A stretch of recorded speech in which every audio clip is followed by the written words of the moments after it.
Cyberabad municipal corporation పరిధిలో 1,674.74 కోట్ల నిధులతో వివిధ అభివృద్ధి పనులకు ముఖ్యమంత్రి రేవంత్ రెడ్డి శ్రీకారం చుట్టారు.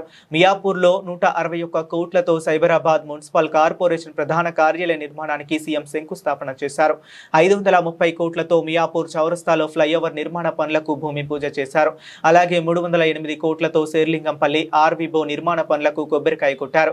65.53 కోట్లతో నిర్మించిన బాచుపల్లి ఫ్లైఓవర్ కు సీఎం రేవంత్ ప్రారంభోత్సవం చేశారు. ప్రభుత్వానికి అండగా ఉంటామని మహిళలు చెబుతున్నారని సీఎం రేవంత్ రెడ్డి పేర్కొన్నారు.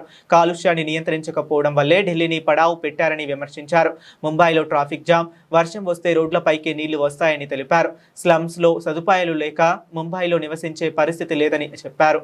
తాగే నీళ్ల కోసం కావచ్చు, వేసే చెత్త కోసం కావచ్చు, వేసుకునే రోడ్ల కోసం కావచ్చు, అండర్ గ్రౌండ్ డ్రైనేజ్ కావచ్చు, మున్సిపల్ లో ప్రతి పని క్రమ పద్ధతిలో అభివృద్ధి జరగాలి అంటే ఏమి చెయ్యాలి అని మేము నిపుణులను అడిగినాం. ఆ నిపుణులందరూ కలిసి ఒక సలహా ఇచ్చింది. ఈ కోర్ అర్బన్ రీజియన్ ఏదైతే ఉందో క్యూర్ ప్రాంతం ఔటర్ రింగ్ రోడ్డు లోపల 2100 స్క్వేర్ కిలోమీటర్లను 3 కార్పొరేషన్లుగా విడదీయండి. ముఖ్యంగా సైబరాబాద్ కార్పొరేషన్ అంతర్జాతీయ స్థాయిలోనూ పేరు గడిస్తుంది. ఈ రోజు అమెరికాలో ఉండే సిలికాన్ వ్యాలీకి ఎంత పేరుందో మన సైబరాబాద్ కూడా అంతే పేరుంది. ఇవాళ మన రాష్ట్రం నుంచి ఎగుమతులు అవుతున్న ఐటీ విలువ 60% ఈ సైబరాబాద్ నే ఉంది.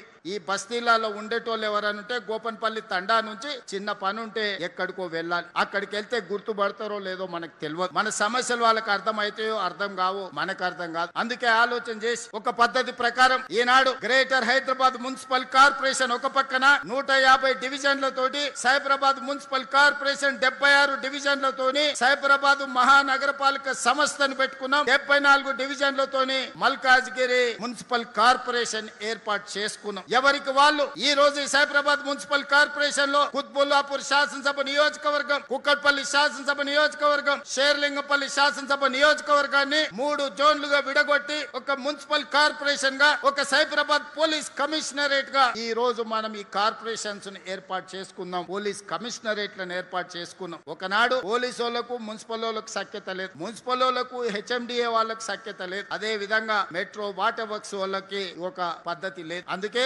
ఈనాడు పోలీస్ కమిషనరేట్, మున్సిపల్ కమిషనరేట్ ని కంప్లీట్ గా ఒకే విధంగా ఒకే సరిహద్దులతోని ఈ రోజు పరిపాలన సౌలభ్యం కోసం 3 కార్పొరేషన్లను ఏర్పాటు చేసుకున్నాం.